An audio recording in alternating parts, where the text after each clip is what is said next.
जिवंत देव, जो पवित्र प्रभू येशू ख्रिस्त याच्या नावाला धन्यवाद देऊ। पौलाच्या करिंथकरास दुसरे पत्र याचा पहिला अध्याय 15 वचनापासून मी आपल्यासाठी वाचतो। त्यांची भेट पुढे ढकलण्यात आली, असा भरोसा बाळगून तुम्हास दोनदा कृपादान मिळावे म्हणून पहिल्याने तुम्हाकडे यावे, तुम्हाकडून मासेदोनियात जावे, नंतर पुन्हा मासेदोनियाहून तुम्हाकडे यावे आणि तुम्ही मला यहूद्याकडे वाटेस लावावे असा माझा बेत होता।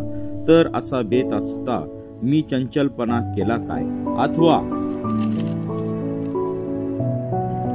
मला होय होय नाही नाही अशी धोरसड करता यावी म्हणून जे मी योजितो ते देह स्वभावाप्रमाणे योजितो काय? देव विश्वसनीय आहे, आमचे तुम्हाबरोबरचे बोलणे होय नाही असे नाही, कारण देवाचा पुत्र प्रभू येशू ख्रिस्त याची घोषणा आम्हाकडून म्हणजे मी सिल्वान व तिमोथेय यांच्याकडून तुम्हामध्ये झाली ती होय नाही अशी नव्हती, तर त्याच्या ठाई होय अशीच होती।